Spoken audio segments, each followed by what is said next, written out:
There was something peculiar about the house at the end of Willow Lane, and something even stranger about the woman who lived there. Her name was Iwilla Eatyou, a strange name, though people around town chalked it up to her foreign origins, whispered about but never really questioned. To everyone in town, she was just old Miss Iwilla, a frail, silver-haired woman who seldom left her dilapidated house. But every 5 years, on the dot, a child would disappear. No one suspected Miss Iwilla. After all, she was just a feeble old woman, always seen tottering about her front yard, clipping dead flowers and feeding the birds. But behind her closed doors, her true nature was much darker. The children who vanished all lived near her, though people believed it to be a terrible coincidence. The sheriff's department searched frantically each time, knocking on doors, combing through fields, draining ponds, yet they never found so much as a single trace. Every search would end in the same empty grief, missing posters fading with time, candles burning down to stubs, and another unsolved mystery in the quiet town. But behind her doors, Miss Iwilla was preparing.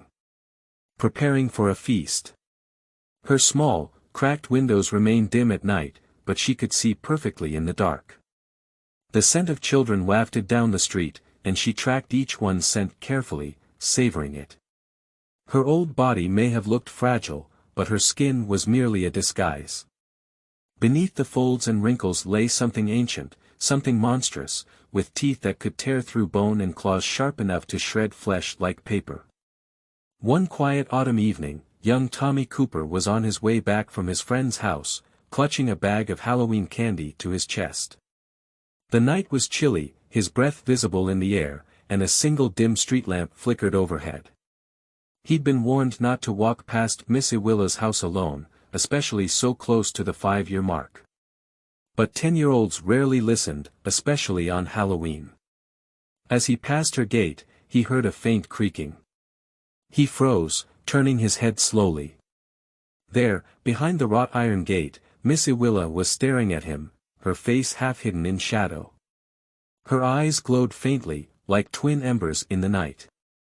"Hello, Tommy," she rasped, her voice soft yet sharp, like the scratch of sandpaper. He tried to keep his voice steady. "Hi, Miss Iwilla."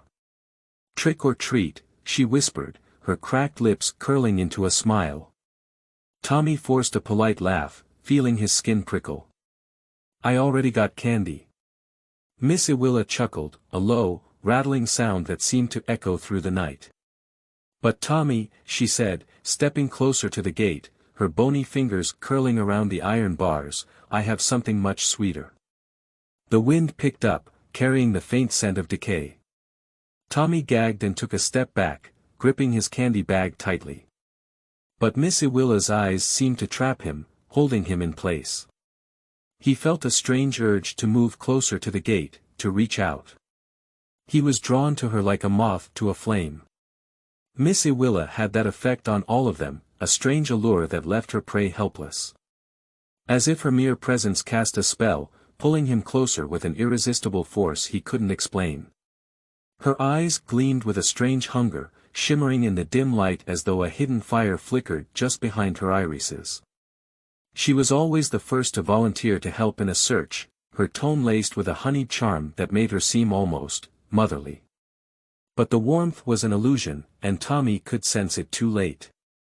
Her voice softened as she led him deeper, promising comfort and safety, but the shadows around her twisted in unnatural shapes, dark tendrils reaching out with invisible hands, wrapping him in her inescapable grasp. In those final moments, Tommy's heart pounded, his body rooted as if paralyzed, but his mind screamed. He felt himself pulled closer and closer until her shadow seemed to devour him. The last image burned into his mind, widening grin stretching beyond human limits, her teeth sharper than they'd ever appeared before. Miss Iwilla devoured him whole, his terrified face reflecting in her eyes, which sparkled just a bit brighter as she finished, ready to help search for those lost, her words dripping with sympathy. The following morning, Miss Iwilla's house was silent. The shutters were drawn, and no one saw her in her yard. But there were claw marks on her front gate, and a dark, sticky substance on the ground that the sheriff later declared was nothing more than animal blood. A few days later, another child went missing. This time, people began to wonder. Whispers circulated about Miss Iwilla, about her strange appearance and her peculiar, fading accent. Some parents refused to let their children walk alone past her house, even in daylight. But Miss Iwilla remained unseen. Until one cold winter's night, when a group of teenagers, curious and terrified, dared each other to peek inside her house. The three teens, Mike, Sarah, and Luke, had been drawn by curiosity and a spark of rebellion. They all knew the rumors about Miss Iwilla, and on a cold winter night, they dared each other to see what really lay behind her faded walls. Their hands were slick with sweat despite the chill as they crept through her tangled, overgrown garden. Branches from dead rose bushes clawed at their ankles, snagging them with sharp thorns. The front door was ajar, as if waiting for them. Luke shot a nervous glance at Sarah, his flashlight casting a trembling beam onto her pale face. She swallowed, gripping his hand tighter, feeling his pulse thudding as fast as her own. "Let's just take a quick look and go," she whispered. As they stepped over the threshold, the air inside hit them like a wall, thick, stale, and reeking of something rancid. The smell was indescribable, like spoiled meat mixed with damp earth. The door groaned and shut itself behind them, a quiet click that made them all jump. Sarah turned back, trying the doorknob, but it was locked tight. She swallowed, glancing at Mike, who was squinting into the dark hallway ahead. The house felt unnaturally cold, and the silence was so complete that they could hear each other's shaky breaths. Shadows danced on the peeling wallpaper as they moved forward, stepping softly, barely daring to breathe. As they crept down the narrow hall, Luke's flashlight flickered, the beam casting twisted shadows along the walls. Portraits of people, pale, wide-eyed, and expressionless, lined the walls, each gaze following them as they moved. The floorboards groaned beneath their feet, each step like a thunderclap in the stillness. "Let's just leave," Luke muttered, gripping his flashlight. But before he could turn, they all heard a soft, rhythmic sound, like someone tapping a finger on glass. Tap. Tap. Tap. The noise came from deeper in the house. Sarah shivered, clutching her arm. What is that?" she whispered, but no one answered. In the living room, they saw it. A large cauldron sat in the center of the floor, covered with a tattered cloth, steam rising in ghostly tendrils from its edges. An old, cracked fireplace lined the wall, its soot-stained bricks covered in strange carvings. The walls seemed to lean in closer, the faded wallpaper peeling in claw-like strips. Sarah's breath hitched as she stepped forward, her flashlight casting an eerie glow on the cauldron. Do you smell that?" she whispered, her voice barely audible. The scent was stronger here, clinging to the air like mold, sickly sweet and rotting. With a trembling hand, Mike reached for the cloth covering the cauldron. His fingers brushed it, and suddenly, it slid off on its own, as if yanked by invisible hands. Inside, they saw dark, bubbling liquid, flecks of something white floating just beneath the surface. Bones. Their stomachs turned as they realized what they were looking at. These were no animal bones. They were small, delicate. Child-sized. Sarah gagged, clamping a hand over her mouth. Then they heard it, a faint, whispering voice that slithered through the silence. It was coming from behind them, from somewhere deep in the shadows. The voice was soft and mocking, echoing through the room. "Children, you shouldn't be here." They spun around, flashlights sweeping the room, but there was nothing. Just shadows, and that terrible smell. But then, slowly, something began to emerge from the corner of the room. Miss Iwilla. Only she didn't look like the frail old woman they'd seen before. Her skin had turned a sickly gray, stretched tight over her skeletal frame, and her eyes were hollow pits that seemed to devour the light. Her mouth twisted into an unnatural grin, revealing teeth sharp as needles. She extended a hand toward them, long claws scraping against each other, filling the silence with a metallic hiss. The teens stumbled back, horror paralyzing them as her mouth opened wider and wider, impossibly so, revealing row upon row of glistening fangs. "You wanted to see what's inside," she hissed, her voice crawling up their spines. "Then let's make it a night you'll never forget."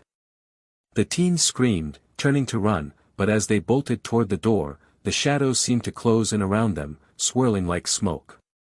The walls themselves seemed to shift, bending, trapping them in an endless loop of hallways and rooms. Each door they opened led them back into the same living room, where Miss Iwilla waited, her grin stretching wider each time, her form becoming less human and more monstrous with each passing second. In a final, desperate attempt, Mike threw his flashlight at her, but it shattered against the wall, casting the room into pitch darkness. In the blackness, they heard her footsteps, each one louder, echoing closer and closer, until a single voice filled the room, soft, mocking, and filled with hunger. "Come now, don't you want to stay for dinner?" The teens screamed, pounding on the door, but it wouldn't budge. The teens had barely turned to run when Miss Iwilla's figure seemed to blur, moving with a speed that defied her frail appearance. Her bony hands, now twisted into sharp, skeletal claws, latched onto Mike's arm first, dragging him back into the darkness as he screamed. Her mouth stretched wider, her lips splitting as rows of needle-sharp teeth emerged, glistening hungrily. The teens watched in horror as she unhinged her jaw, her grin spreading unnaturally across her face. As Miss Iwilla loomed over them, Sarah and Luke scrambled back, eyes wide with terror, breaths coming in short gasps. The walls seemed to pulse, almost alive, trapping them in a suffocating grip. The portraits on the walls appeared to move, their wide, haunted eyes now seeming to track their every panicked step. "Come on, please," Sarah hissed, her fingers digging into Luke's arm as they backed toward the far wall. But there was no way out. Shadows slid and pooled around them, blocking every possible escape. Mike's scream tore through the darkness as Miss Iwilla's skeletal claws latched onto him, pulling him close. His flashlight clattered to the floor, flickering, casting their nightmare in a strobe of fragmented light. "Please, no," he whimpered, as her mouth twisted into an inhuman smile, rows of needle-like teeth glinting. Her eyes, once hollow and black, now burned with a sickly yellow glow as she bent closer, her voice a poisonous whisper. "You wanted to know the secrets of this house, didn't you, my curious children?" With unnatural speed, she pinned Mike down. He let out one last, heart-wrenching scream before his voice faded into nothing. Sarah and Luke screamed, clawing at the walls, but the wallpaper was warm, almost sticky, as if the house itself was alive. Shadows closed in around them, swirling and shifting, as if conspiring with Miss Iwilla to seal their fates. With a desperate glance, Luke caught Sarah's hand. "We can't let her trap us here," he whispered, his voice choked with horror. "We'll find a way out. We have to." But Sarah's eyes were fixed behind him, her face pale as her fingers trembled in his grip. Miss Iwilla had released Mike, who lay still on the ground, his face frozen in terror. She turned to them, her grin widening as she stepped closer. Luke's heart raced as he felt Miss Iwilla's grip tighten around his mind, and suddenly, he heard her voice, not with his ears, but within his head. "One child every 5 years," she whispered into his thoughts, her voice like rusted metal scraping against glass. "Bring them to me, and you may live. Deny me, and you'll be my next meal." Before he could answer, he felt a burning sensation in his palm. He looked down to see a strange, black mark forming on his skin, a twisted, dark symbol that glowed faintly. "Do we have a deal?" she hissed aloud, her voice wrapping around him like a dark mist. Swallowing back bile and terror, Luke nodded, barely able to form the word, "yes." The room swirled around him, fading to darkness, and the last thing he saw was Miss Iwilla's face, her monstrous grin filling his vision. The next morning, Luke awoke in his own bed, his hand marked with the strange symbol, his memory blurred, as if it had all been a twisted nightmare, except for the faint taste of copper on his tongue. Sarah was never seen again. Just when you thought it couldn't get worse. Stay tuned for part 2, where the horrors lurking beneath the surface begin to claw their way out.